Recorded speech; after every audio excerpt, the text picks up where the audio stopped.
So I've been working on a totally unrelated video when I saw the term ChatGPT cropping up a lot in my YouTube feed. Naturally, I watched some of those videos, and it turns out OpenAI recently released this chatbot AI that is simply insane. It can do anything from answer questions, to generate code, and describe the state of competitive singles Pokemon. No, seriously, actually insane. So this video will basically be me playing around with the bot and seeing what response it has to my very serious queries. Enjoy.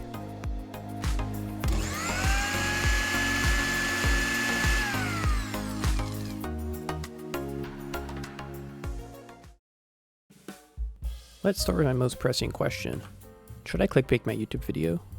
It's generally not a good idea to use clickbait tactics on YouTube. Noted. It increases the number of clicks or views in the short term, but ultimately leads to negative reputation and decline of long-term success in your channel. Damn, it doesn't pull any punches. People are also disappointed when they find the content does not live up to the hype of the title or thumbnail. Wow, oh man, it keeps going. Use of clickbait tactics is important to focus on high quality, engaging, and honest content that will attract and retain viewers. Man, this thing is good. Okay, so no clickbait. Also think it's kind of funny how this chatbot AI has better moral compass than those YouTubers on YouTube. Next, let's ask it a math question. So how do I rotate a vector in 2 dimensions?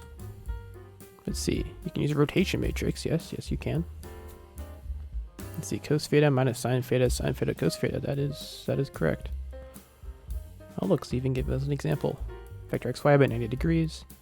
Damn, okay. That's pretty cool. And what's really awesome about this chatbot is it remembers the context. So I'm going to ask it, please give me an example using Python. And it should understand that I'm talking about rotations. And there you go, it's going to start generating code for us. This is so cool.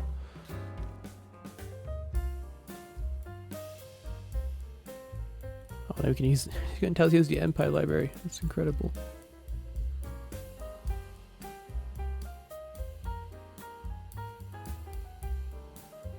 Alright, let's give this code a try then. Alright, so I've gone ahead and created a new file. It's going to show that one. Rotate.py. And I pasted the code in it, so let's give that a run.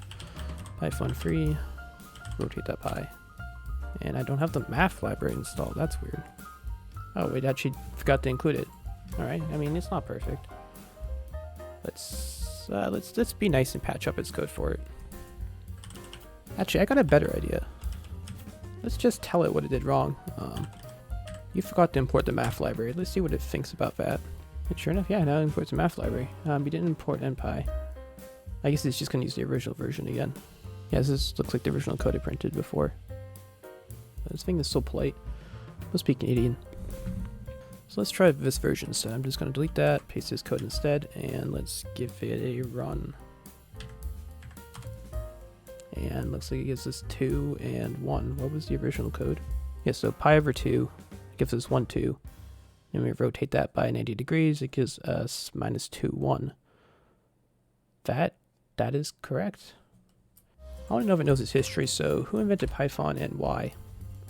Okay, it looks like it was created in the late 1980s. Honestly, I don't know if that's correct, but this is probably legit. Python as a hobby. I think it has the British comedy troupe Monty Python. Yeah, that's correct. High-level language is easy for beginners to learn, but also Python helps use for a variety of applications. Popular languages in the world used by millions in a wide range of fields: software development, data science, scientific computing, and web development. Yeah, that all sounds legit. So I'm going to ask it this question. Should I use version 2.x or 3.x? Now, 2.x has been deprecated.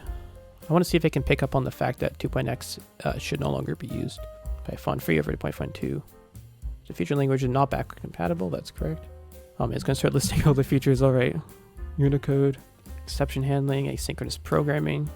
The existing code base that uses Python 2.x, you may need to continue using it for the time being. However, it's worth considering porting your code at some point, as 2.x is no longer in active development, eventually reaches end of life in 2020. Damn, this thing is so good. Alright, so I'm going to ask this thing something a little less factual and more opinionated. Let's ask it some love advice. So, how should I propose to my girlfriend? Important persons that should be carefully considered. Oh, okay, think about the timing when you'll propose. Special occasion, holiday, anniversary, spontaneous moment that just feels right. Special place is important to both of you. That's good. Say what you want to say. You might want to express your love, commitment, or simply ask her to marry you. Being genuine, sincere when proposing. Oh, this thing is so cute. I appreciate the fun heavy putting pills no matter how extravagant or simple it is. Oh. And I think it's good advice. Okay, follow-up question. How do I get a girlfriend? Okay, suggestions. Participate in activities and hobbies you enjoy. Fair, join social community groups. Try online dating. Deal with new experiences and opportunities. And be yourself. It's important to be authentic and genuine when you're trying to meet someone and start a relationship. Don't try to be someone you're not, as this can be exhausting and ultimately unsuccessful. I'm honestly kind of speechless here. This is...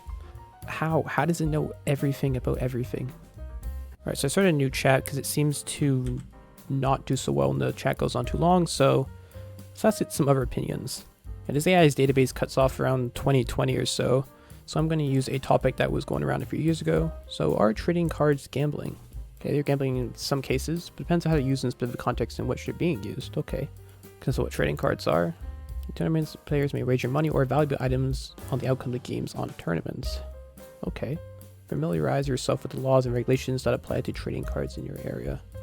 Alright. That's a decent answer. How about this rather controversial one? Are microtransactions good or bad?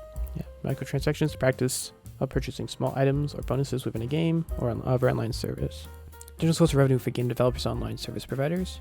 Help support maintenance. And services allow to continue offering new content updates to their users. That's a solid point. Levels of customization or convenience for players that may enhance overall experience with the game or service. Sure, I suppose. The form of pay to win, yep, that's definitely the right saying.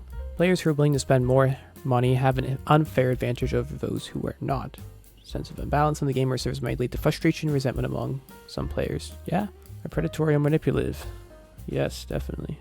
Especially concerning for children or young people who may not have full understanding of the costs and risks involved with microtransactions. Overall, it may be seen both positive and negative, and it's important for players and developers to consider the potential pros and cons of this practice.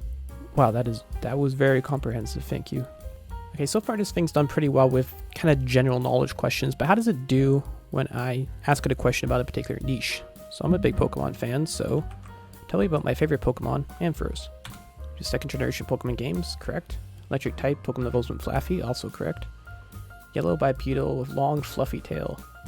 I don't think it actually has a fluffy tail, but you're somewhat right. Stop with a single large horn. It has long ears and black eyes. I think that's almost correct.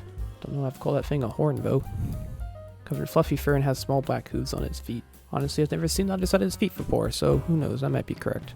In the Pokemon anime, Ampharos is known for its gentle and friendly personality. It's often depicted as a wise and calming presence, and is known for its ability to bring people together in bright, shining light. Yeah, it sounds about right. It's popular among fans of the franchise, especially me. So I want to see if you can answer this question. What is its shiny color? Now, if you do Google shiny Ampharos, you're probably going to get an image as opposed to a physical description of what it looks like, so I'm wondering, does this thing know what its shiny color is? Normal version, yes. It's a pale blue body. Is that true? I thought it was pink. Fluffy fur is lighter shade of blue and its eyes are red instead of black. And that's what a shiny Pokemon is. Oh man, he even brings up the Masuda method, that's incredible. I need to know this real quick. I guess you could call this a shade of blue, almost kind of. But no, his eyes are not red. Still don't understand what fluff you're talking about. Okay, so it tried. How about, what tier is it in competitive singles? It's a solid choice, but not considered a top tier Pokemon. Isn't that kind of a contradiction? It's got high special attack stat, a wide range of powerful electric moves such as Thunderbolt and Zap Cannon. Yes. Good amount of bulk, which also allows it to take hits and stay out for a long time. Definitely true. Low speed and vulnerability to ground type moves make it difficult for certain types of Pokemon. Okay, that was a solid answer. But what about its Mega form? Okay, it's going to tell us about Mega Evolution. Now I've got a thicker tail. I mean, Mega Ampharos does actually have a fluffy tail, so I think that's what it was getting confused with the first time. Use a special attacker or a tank. Wide powerful electric type moves that make it a formidable opponent in battle. Yeah, that's a decent answer. Still very impressed by this. And for the final question, I think I'm going to ask it what we're all thinking. What is the meaning of life? Let's see. Question person must answer for themselves. I mean, life can be different for each individual. Some people believe the meaning of life is to seek happiness, to achieve success, or to make a positive impact on the world. Others believe the meaning of life is to find, fulfill one's purpose, or experience and appreciate the beauty and wonder of the world. Still others believe that the meaning of life is to connect with others and form meaningful relationships. Ultimately, the meaning of life is personal and a subjective concept that can be shaped by an individual's values, beliefs, and experiences. Wow, that was deep.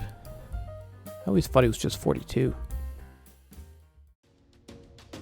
And that will just about do it. If you want to check out ChatGPT for yourself, and I highly recommend it, go to chat.openai.com/chat and create a free account. Alright, see you in the next one. Take care.